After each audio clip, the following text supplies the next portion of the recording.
Hi students, welcome back to our channel. ഇന്ന് നമ്മൾ പഠിക്കാൻ പോകുന്നത് കൺട്രോൾ സിസ്റ്റം നമ്മൾ സ്റ്റാർട്ട് ചെയ്ത് കഴിഞ്ഞ ലെക്ചറിൽ നമുക്ക് അതിൻ്റെ എന്തൊക്കെയാണ് നമ്മൾ കൺട്രോൾ സിസ്റ്റം എന്ന സബ്ജക്റ്റിൽ പഠിക്കാൻ പോകുന്നത് എന്നുള്ള ടോപ്പിക്ക് നമ്മൾ ജസ്റ്റ് ഒന്ന് നോക്കിയായിരുന്നു. ഈ സെഷനിൽ നമ്മൾ പഠിക്കാൻ പോകുന്നത് ജസ്റ്റ് എന്താണ് ബേസിക്സ് ഓഫ് കൺട്രോൾ സിസ്റ്റം എന്ന് നമുക്ക് നോക്കാം. ശരിയല്ലേ? റെഡി അല്ലേ? Okay. Definition of control system നോക്കാം. ഡെഫിനിഷൻ എന്താണ്? ഡെഫിനിഷൻ നമ്മൾ ഏത് കൺട്രോൾ സിസ്റ്റം ആയാലും ഏതൊരു സബ്ജക്റ്റ് ആയാലും നമ്മൾ പഠിച്ചാൽ അതിൻ്റെ ഡെഫിനിഷൻ അറിയണം. അതെന്താണ്, അത് എവിടെ ആപ്ലിക്കബിൾ ആണ് എന്നുള്ള കാര്യങ്ങളാണ് നമ്മൾ ഫസ്റ്റ് അറിയേണ്ടത്. ശരിയല്ലേ? ഇന്ന് നമ്മൾ അതിൻ്റെ ഡെഫിനിഷനും പിന്നെ അതിൻ്റെ ക്ലാസിഫിക്കേഷനും അതിൻ്റെ ആപ്ലിക്കേഷനും എങ്ങനെയാണ് നമുക്കൊന്ന് ജസ്റ്റ് ഒന്ന് നോക്കാം. Basics of control system. ഇതിൽ ഈ ടോപ്പിക്കിൽ ഫസ്റ്റ് ഓഫ് ഓൾ നമ്മൾ നോക്കാൻ പോകുന്നത് അതിൻ്റെ ഡെഫിനിഷൻ എന്താണ്. എന്താണ് ഡെഫിനിഷൻ എന്ന് പറയുന്നത്? ഒരു സിസ്റ്റം കുറച്ച് എലമെന്റ്സ് ബൗണ്ട് ചെയ്തിട്ട് ഡിസൈഡ് ഔട്ട്പുട്ട്, അതായത് നമ്മൾക്ക് ആഗ്രഹിക്കുന്ന ഔട്ട്പുട്ട് നമുക്ക് റിസൾട്ടായിട്ട് നമുക്ക് കിട്ടും. ഫോർ എക്സാമ്പിൾ, നമ്മൾ വീട്ടിൽ എ സി കാണും, റൂമിൽ എ സി വെച്ചിട്ടുണ്ടാവും. ശരിയല്ലേ? നമ്മുടെ റൂമിൽ എ സി വെച്ചിട്ടുണ്ടാവും. നമ്മൾ റെഫ്രിജറേറ്റർ യൂസ് ചെയ്യാറുണ്ട്, അതേമാതിരി അയൺ ബോക്സ് യൂസ് ചെയ്യാറുണ്ട്, ഫാൻ യൂസ് ചെയ്യാറുണ്ട്. കറക്റ്റ് അല്ലേ? ഇതിലൊക്കെ നോക്കിയേ, ഒരു കൺട്രോൾഡ് ആയിട്ടുള്ള ഔട്ട്പുട്ട് അല്ലേ നമുക്ക് തരുന്നത്. എ സി ആണെങ്കിൽ നമ്മൾ റൂമിൽ എ സി യൂസ് ചെയ്യുന്നുണ്ട്. നമ്മൾ എ സിക്ക് നമ്മൾ ഒരു ഇൻപുട്ട് കൊടുക്കും. ഇൻപുട്ട് കൊടുക്കുമ്പോഴത്തേക്ക് എ സിയുടെ വർക്ക് എന്താ? എ സിയുടെ ജോലി എന്ന് വെച്ചാൽ ആ റൂം ടെമ്പറേച്ചർ മെയിൻറ്റെയിൻ ചെയ്യണം. കറക്റ്റ് അല്ലേ? അതൊരു സെൻസർ ആയിരിക്കും എ സിയിൽ വെച്ചിട്ടുണ്ടാവുക, ടെമ്പറേച്ചർ സെൻസർ. അതിൻ്റെ ഹെൽപ്പോട് കൂടി എ സി എന്തോന്ന് ചെയ്യും? റൂം ടെമ്പറേച്ചറിനെ മെയിൻറ്റെയിൻ ചെയ്യാനായിട്ട് ശ്രമിക്കും. ശരിയല്ലേ? ബോക്സ് നമ്മൾ യൂസ് ചെയ്തുകൊണ്ടിരിക്കുമ്പോഴത്തേക്ക് ടെമ്പറേച്ചർ റൈസ് ആവും. പർട്ടിക്കുലർ ടെമ്പറേച്ചർ റൈസ് ആയി കഴിയുമ്പോഴത്തേക്കും ഓട്ടോമാറ്റിക്കായിട്ട് അയൺ ബോക്സ് ഓഫ് ആവും. കറക്റ്റ് അല്ലേ? ശ്രദ്ധിച്ചിട്ടുണ്ടോ? അതിൻ്റെ അകത്ത് കൺട്രോൾ സിസ്റ്റം അല്ലേ യൂസ് ചെയ്തേക്കുന്നത്. കാരണം എന്താണെന്ന് വെച്ചാൽ നമുക്ക് ഡിസൈഡ് ഔട്ട്പുട്ട് മതി. നമ്മൾ ഒരു പർട്ടിക്കുലർ ടെമ്പറേച്ചറിലായിരിക്കും അയൺ ചെയ്തുകൊണ്ടിരിക്കുന്നത്. അയൺ ചെയ്ത് കഴിയുമ്പോഴത്തേക്കും ടെമ്പറേച്ചർ അതിനേക്കാളും നമ്മൾ ഡിസൈഡ് ഔട്ട്പുട്ടിനേക്കാളും കൂടിക്കഴിഞ്ഞാൽ എന്ത് സംഭവിക്കും? നമ്മുടെ തുണി ഉരുകി പോകും അല്ലേ? അപ്പോൾ അതിനെ കൺട്രോൾ ചെയ്യാൻ വേണ്ടി അതിൻ്റെ അകത്ത് എന്തൊന്നും ചെയ്തിട്ടുണ്ട്? കൺട്രോൾ സിസ്റ്റം ഉപയോഗിച്ചിട്ടുണ്ട്. അങ്ങനെ അയൺ ബോക്സ് പർട്ടിക്കുലർ ടൈം കഴിയുമ്പോൾ ഓട്ടോമാറ്റിക്കായിട്ട് ഓഫായി പോകാറുണ്ട്. കറക്റ്റ് അല്ലേ? പിന്നെ ആ ടെമ്പറേച്ചർ എപ്പോഴാണോ കുറഞ്ഞ് പർട്ടിക്കുലർ ഡിസൈഡ് ഔട്ട്പുട്ടിനേക്കാളും ഡൗൺ ആവുന്നത്, ആ ടൈമിൽ വീണ്ടും ഓട്ടോമാറ്റിക്കായിട്ട് ഓൺ ചെയ്യും. ഓൺ ചെയ്തിട്ട് വീണ്ടും നമുക്ക് ആ ടെമ്പറേച്ചർ മെയിൻറ്റെയിൻ ചെയ്ത് നമുക്ക് അയൺ ചെയ്യാനായിട്ട് സാധിക്കും. ഈസി അല്ലേ? കൺട്രോൾ സിസ്റ്റത്തിൻ്റെ യൂസസ് എന്ന് പറയുന്നത്. ഡെഫിനിഷൻ നോക്കാം. കൺട്രോൾ സിസ്റ്റം എന്ന് പറയുന്നത്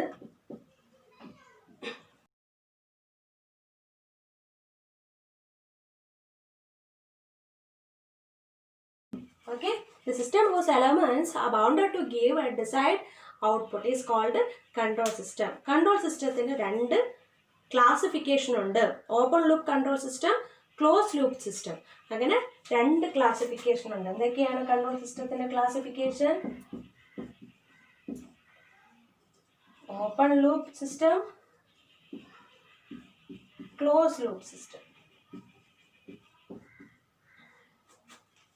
ഓക്കെ, ഓപ്പൺ ലൂപ്പ് സിസ്റ്റത്തിൽ എക്സാമ്പിൾ പറയുവാണെങ്കിൽ traffic light. Okay, traffic signals. നമ്മൾ വണ്ടി ഓടിച്ചുകൊണ്ടിരിക്കുമ്പോഴത്തേക്കും ട്രാഫിക് സിഗ്നൽ എന്താണ് തരുന്നത്? ഒരു പർട്ടിക്കുലർ 30 സെക്കൻഡ് ടു 1 മിനിറ്റ് വരയ്ക്കും റെഡ് സിഗ്നൽ കാണിക്കാറുണ്ട്. എന്തിനാണ്? നമ്മളവിടെ സ്റ്റോപ്പ് ചെയ്ത് നിൽക്കാൻ. കറക്റ്റ് അല്ലേ? അപ്പോൾ അത് ഓപ്പൺ ലൂപ്പ് സിസ്റ്റമാണ്. കാരണം നമ്മൾ ഒരു ഇൻപുട്ട് കൊടുക്കുന്നുണ്ട്. ആ ഇൻപുട്ട് റെഡ് സിഗ്നലായിട്ട് വരുന്നു. അത് കഴിഞ്ഞിട്ട് ആ സിഗ്നൽ ചേഞ്ച് ആയി പോകുന്നു. ഓക്കെ, ഔട്ട്പുട്ടായിരുന്നു, അതേടെ തീർന്നു. അതിലൊരു ഫീഡ്ബാക്കോ ഒന്നും അതിൽ വരുന്നില്ല. ആ ഔട്ട്പുട്ടിൻ്റെ റെസ്പോൺസ് ഒന്നും അവിടെ തരുന്നില്ല. അതാണ് ഓപ്പൺ ലൂപ്പ് സിസ്റ്റം. സിഗ്നൽ വരുന്നു, പിന്നെ ആ സിഗ്നൽ അടുത്ത സിഗ്നലായിട്ട് ചേഞ്ച് ആയി വരുന്നു. അത്രയേ ഉള്ളൂ. പക്ഷെ ക്ലോസ് ലൂപ്പ് സിസ്റ്റം നോക്കിയേ. ക്ലോസ് ലൂപ്പ് സിസ്റ്റം എന്ന് പറയുമ്പോൾ ആ ട്രാഫിക് സിഗ്നലും നമ്മൾ ഫ്രണ്ടിൽ ഫോളോ ചെയ്തുകൊണ്ടിരിക്കുന്ന ഫോളോവേഴ്സും ആണ് ക്ലോസ് ലൂപ്പ് സിസ്റ്റത്തിൽ. അതായത് സിഗ്നൽ വന്നിട്ട് ഒരു ഇൻപുട്ട് കൊടുക്കുന്നത്, സിഗ്നലിന് ഇൻപുട്ട് കൊടുക്കും, red signal. Okay, red signal കഴിഞ്ഞ് ഔട്ട്പുട്ട് എന്താണ്? നമ്മൾ അവിടെ സ്റ്റോപ്പ് ചെയ്തു. നെക്സ്റ്റ് സിഗ്നൽ ചേഞ്ച് ചെയ്തപ്പോൾ ഗ്രീൻ സിഗ്നലായി. ഗ്രീൻ സിഗ്നൽ ആകുമ്പോഴത്തേക്ക് നമ്മൾക്ക് ഒരു സെൻസർ തരും. ഓക്കെ അല്ലേ? അങ്ങനെ നമുക്കൊരു സെൻസ് തരും. ശരിയല്ലേ? നമുക്കത് ഫീൽ ചെയ്യും ഗ്രീൻ സിഗ്നലാണ്. അപ്പോൾ നമ്മൾ എന്ത് ചെയ്യണം? നമ്മൾ റൈഡ് ചെയ്യുന്നുണ്ട്. സോ അതാണ് ക്ലോസ് ലൂപ്പ് സിസ്റ്റം. ഒരു ഇൻപുട്ട് കൊടുത്തിട്ട് നമുക്ക് ഡിസൈഡ് ഔട്ട്പുട്ട് തന്നെയല്ലേ അവിടെ വന്നത്. അവിടെ സിഗ്നൽ എന്താണ്? ഗ്രീൻ സിഗ്നൽ ആകുമ്പോൾ നമ്മൾ റൈഡ് ചെയ്ത് പോകണം എന്നുള്ളതാണ്. അപ്പോൾ ക്ലോസ് ലൂപ്പ് സിസ്റ്റം ആയില്ലേ. ക്ലോസ് ലൂപ്പ് സിസ്റ്റം എന്ന് പറഞ്ഞാൽ അങ്ങനെയാണ്. അതായത് ഒരു ഇൻപുട്ട് കൊടുക്കുമ്പോഴത്തേക്ക് നമുക്ക് എന്തെന്ന് ആ ഒരു ഔട്ട്പുട്ട് കിട്ടും, അതിൻ്റെ ഫീഡ്ബാക്കും കിട്ടും എന്നുള്ളതാണ്. ക്ലോസ് ലൂപ്പ് സിസ്റ്റത്തിന് 2 ടൈപ്പ് ഓഫ് ഫീഡ്ബാക്സ് ഉണ്ട്. ഒന്ന് നെഗറ്റീവ് ഫീഡ്ബാക്കും ഒന്ന് പോസിറ്റീവ് ഫീഡ്ബാക്കും. ഏറ്റവും കൂടുതൽ നല്ലത് നെഗറ്റീവ് ഫീഡ്ബാക്കാണ്. അതെങ്ങനെയാണെന്ന് നമുക്ക് ഡീറ്റെയിൽ ആയിട്ട് പഠിക്കാം. ഓക്കെ, ഒരു സിസ്റ്റമായിട്ട് കൺസിഡർ ചെയ്യുന്നു. ഓപ്പൺ ലൂപ്പ് സിസ്റ്റം ഒരു ഇൻപുട്ട് കൊടുക്കുന്നു, ഒരു കൺട്രോൾഡ് ഇൻപുട്ട് കൊടുത്തു. നമുക്ക് എന്തോ കിട്ടും? ഒരു കൺട്രോൾഡ് ഔട്ട്പുട്ട് കിട്ടും. ഓക്കെ അല്ലേ? ക്ലോസ് ലൂപ്പ് സിസ്റ്റത്തിൻ്റെ പ്രത്യേകത എന്താണെന്ന് വെച്ചാൽ, ഒരു സിസ്റ്റം അതിൽ നമ്മൾ ഒരു പർട്ടിക്കുലർ ഇൻപുട്ട് കൊടുത്തു, നമ്മൾക്ക് ഒരു ഔട്ട്പുട്ട് തന്നു, അതിൽ നിന്ന് ഒരു ഫീഡ്ബാക്ക് നമുക്കിവിടെ കാണും. ഓക്കെ അല്ലേ? ഒരു ഫീഡ്ബാക്ക് നമുക്ക് ഇവിടെ നിന്ന് കിട്ടും. ഒരു പർട്ടിക്കുലർ ഇൻപുട്ട് കൊടുത്തു കഴിഞ്ഞാൽ പിന്നെ ഒരു ചേഞ്ചസ് ഔട്ട്പുട്ട് വരുമ്പോൾ തന്നെ അവിടെ നെക്സ്റ്റ് ഒരു ചേഞ്ച്, ഒരു റെസ്പോൺസ് അവിടെ കാണും. അതിനെയാണ് ക്ലോസ് ലൂപ്പ് സിസ്റ്റം എന്ന് പറയുന്നത്. അതേമാതിരി തന്നെ നമുക്ക് AC-യുടെ കാര്യം നോക്കാം. നമ്മുടെ വീട്ടിൽ AC ഉണ്ട് അല്ലേ? അപ്പോൾ ക്ലോസ് ലൂപ്പ് സിസ്റ്റമാണ് വച്ചിരിക്കുന്നത്. അതിൽ പർട്ടിക്കുലർ നമ്മൾ ഒരു കമ്പാരറ്റർ വെച്ചിട്ടുണ്ട്. ഓക്കെ, ഇതുവഴി എന്തോ കൊടുത്തു? ഒരു ഇൻപുട്ട് കൊടുത്തിട്ട് ഇതൊരു ക്ലോസ് ലൂപ്പ് സിസ്റ്റമാണ്. ക്ലോസ് ലൂപ്പ് സിസ്റ്റം വഴി എന്ത് ചെയ്തു? ഒരു ഔട്ട്പുട്ടും തരുന്നുണ്ട്. ആ ഔട്ട്പുട്ട് ഇപ്പോൾ ഇൻപുട്ട് കൊടുക്കുന്ന എത്രയാണ് നമ്മൾ കൊടുത്തത്? 20 ഡിഗ്രി സെൽഷ്യസ് ആണെന്ന് വിചാരിച്ചു. 20 ഡിഗ്രി സെൽഷ്യസ് എന്താണ്? റൂം ടെമ്പറേച്ചറാണ്. ആ റൂം ടെമ്പറേച്ചർ എന്ത് വേണം? മെയിൻറ്റെയിൻ ചെയ്ത് പോകണം. അതാണ് AC-ക്കുള്ള ജോലി. അപ്പോൾ 20 ഡിഗ്രി സെൽഷ്യസ് ഔട്ട്പുട്ട് എന്തായിരിക്കും കിട്ടുന്നത്?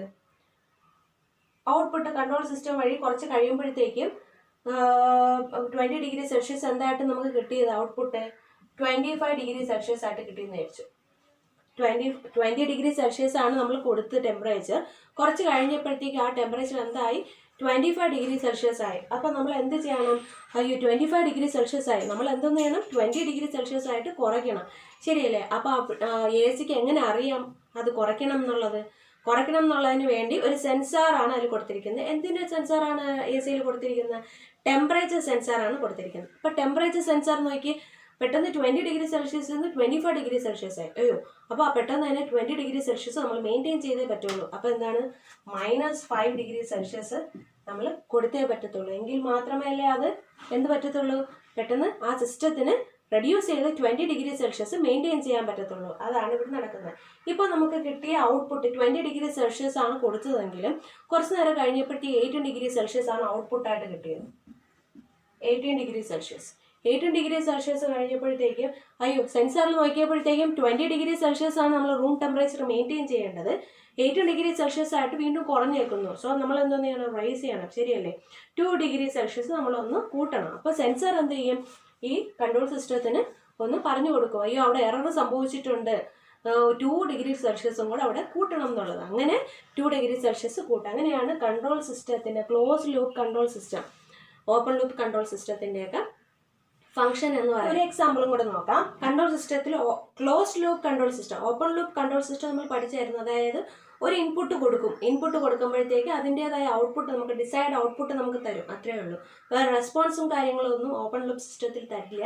ക്ലോസ് ലൂപ്പ് സിസ്റ്റം എന്ന് പറയുമ്പോഴത്തേക്ക് ഫോർ എക്സാമ്പിൾ നമുക്ക് നോക്കാം. നമ്മളുടെ കാര്യം തന്നെ നമുക്ക് എക്സാമ്പിളായിട്ട് നോക്കാം. എങ്ങനെയാണ് ക്ലോസ് ലൂപ്പ് സിസ്റ്റം?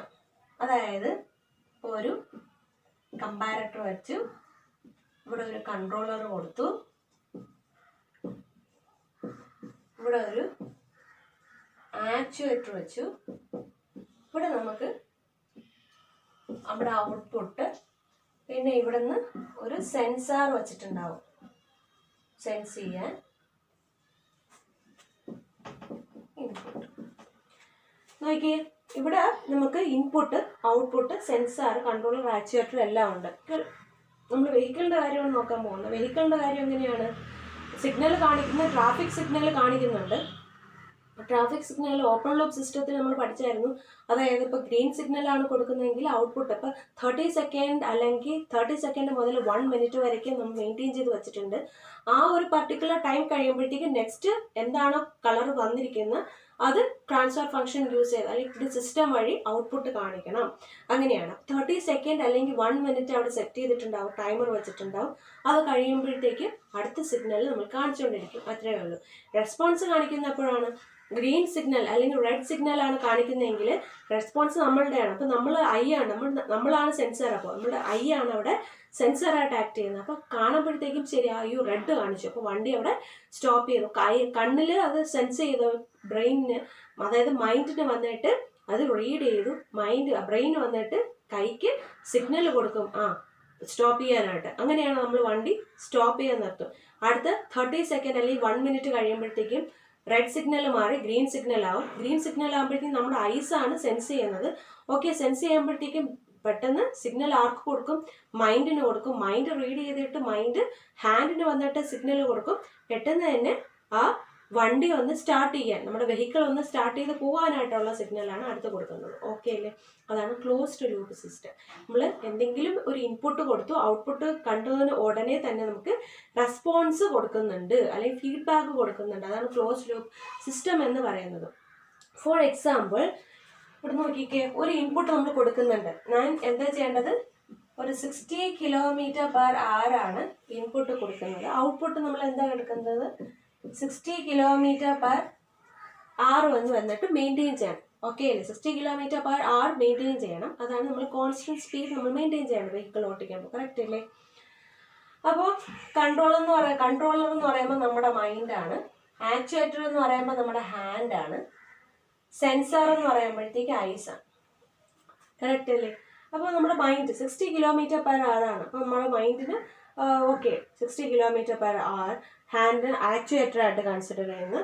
ഔട്ട്പുട്ട് വന്നിട്ട് എത്ര? 60 km/h ആണ്. അപ്പോൾ 60 km/h പകരം ഔട്ട്പുട്ട് എന്തായിപ്പോയി? 80 km/h പോയി. അതായത് സാധാരണ പെട്ടെന്ന് നമുക്ക് സ്പീഡ് കൂടാറാണല്ലേ പതിവ്. അപ്പോൾ 60 km/h 60 km/h 80 km/h ആയിട്ട് മാറിക്കഴിഞ്ഞു. അപ്പോൾ നമ്മൾ എന്ത് ചെയ്യും? അയ്യോ പെട്ടെന്ന് സെൻസർ, നമ്മുടെ ഐസാണ് സെൻസറായിട്ട് ആക്ട് ചെയ്യുന്നത്. ഐസ് നോക്കുമ്പോഴത്തേക്കും 80 km/h വന്നിട്ട് 60 km/h കൂടുതലാണ്. സോ നമ്മൾ എന്ത് ചെയ്യണം? പെട്ടെന്ന് ഐസ് വന്നിട്ട് ഇവിടെ കമ്പാരേറ്ററിന് കൺട്രോളറിന് വന്നിട്ട് സിഗ്നൽ കൊടുക്കും. ഇവിടെ എത്ര എറർ വന്നിട്ടുണ്ട്? ഇവിടെ എറർ വന്നിട്ടുണ്ട്. എത്ര നമ്മൾ കൊടുക്കണം? -20 km/h മൈനസ് ചെയ്യണം എന്നൊരു എറർ ഇവിടെ കൊടുത്തിട്ടുണ്ട്. പെട്ടെന്ന് മൈൻഡ് അത് റീഡ് ചെയ്യും. മൈൻഡ് റീഡ് ചെയ്തപ്പോൾ അടുത്ത സിഗ്നൽ ആർക്ക് കൊടുക്കും? ഹാൻഡിന്. ജസ്റ്റ് ആക്സിലറേഷൻ വന്നിട്ട് റെഡ്യൂസ് ചെയ്യുക, അതായത് ഡീസലറേറ്റ് ചെയ്യാനായിട്ട് എത്ര ഡീസലറേറ്റ് ചെയ്യണം? 20 km/h ജസ്റ്റ് ഒന്ന് ഡീസലറേറ്റ് ചെയ്യണം. ഡീസലറേറ്റ് ചെയ്യുമ്പോൾ ഓക്കെ നമ്മൾക്ക് 80 km/h എന്തായിട്ട് മാറും? 60 km/h ആയിട്ട് മാറും. ഇനി 60 km/h പകരം 40 km/h ആണ് കിട്ടിയെന്ന് വിചാരിച്ചു. 40 km/h ആണെങ്കിൽ പെട്ടെന്ന് നമ്മുടെ ഐസ് കാണുമ്പോൾ ചെയ്യോ 40 km/h ആണോ? നമുക്ക് 60 വരെ പോകാം. അപ്പോൾ സ്പീഡ് അപ്പോൾ ഇച്ചിരി കൂട്ടി കൊടുത്താൽ കുറച്ചും കൂടെ സ്പീഡിൽ നമുക്ക് പോകാനായിട്ട് കഴിയും. അങ്ങനെ ഇവിടെ അപ്പോൾ എന്ത് എറർ കൊടുക്കും? +20 km/h. അപ്പോൾ 20 ആണ് അവിടെ എററായിട്ട് കാണിച്ചത്. +20 ആണ്. അപ്പോൾ മൈൻഡ് റീഡ് ചെയ്ത് കഴിഞ്ഞിട്ട് നെക്സ്റ്റ് ആക്ച്വേറ്റർ തന്നെ, അതായത് നമ്മുടെ ഹാൻഡാണ് അവിടെ ആക്ച്വേറ്ററായിട്ട് കൺസിഡർ ചെയ്യുന്നത്. അത് എന്നിട്ട് എന്തോന്ന് ചെയ്യും? നമ്മുടെ ഹാൻഡ് എന്ത് ചെയ്യും? ജസ്റ്റ് ഒന്ന് റൈസ് ചെയ്യും. ശരിയല്ലേ? റൈസ് ചെയ്തിട്ട് അത് ഔട്ട്പുട്ട് എന്തായിട്ട് മാറ്റും? 40 km മാറി 60 km ആയിട്ട് മാറ്റും. ഓക്കെ അല്ലേ? ഇപ്പോൾ ഈ ഐസ് ഇവിടെ ഇല്ല എന്നുണ്ടെങ്കിൽ എന്ത് ചെയ്യും? എന്തായിട്ട് ആക്ട് ചെയ്യും? ഇത് ജസ്റ്റ് ഒന്ന് ഓപ്പൺ ലൂപ്പായിട്ട് മാറ്റും. ഇതാണ് ഓപ്പൺ ലൂപ്പ് സിസ്റ്റം. അതായത് ജസ്റ്റ് ഒന്ന് ഇൻപുട്ട് കൊടുക്കുന്നു, മൈൻഡ് വന്നിട്ട് ഇൻപുട്ട് കൊടുക്കുന്നുണ്ട്, കുറയ്ക്ക് ലൈക്ക് 60 km മെയിൻറ്റെയിൻ ചെയ്യും. അപ്പോഴത്തേക്കും ഹാൻഡ് എന്തോന്ന് ചെയ്യും? ഔട്ട്പുട്ട് അതിനനുസരിച്ച് 60 km ആയിട്ട് നമ്മൾ മെയിൻറ്റെയിൻ ചെയ്യാനായിട്ട് ശ്രമിക്കും. അത്രയേ ഉള്ളൂ. ഇൻപുട്ട് കൊടുക്കുന്നതിനനുസരിച്ച് ഔട്ട്പുട്ട്, ഡിസൈഡ് ഔട്ട്പുട്ട് നമുക്ക് കിട്ടും. അത്രയാണ് ഓപ്പൺ ലൂപ്പ് കൺട്രോൾ സിസ്റ്റം എന്ന് പറയുന്നത്. അപ്പോൾ നിങ്ങൾക്ക് ഇത് മനസ്സിലായെന്ന് വിചാരിക്കുന്നു. അടുത്ത സെഷനിൽ നമുക്ക് വീണ്ടും കാണാം. Okay, by.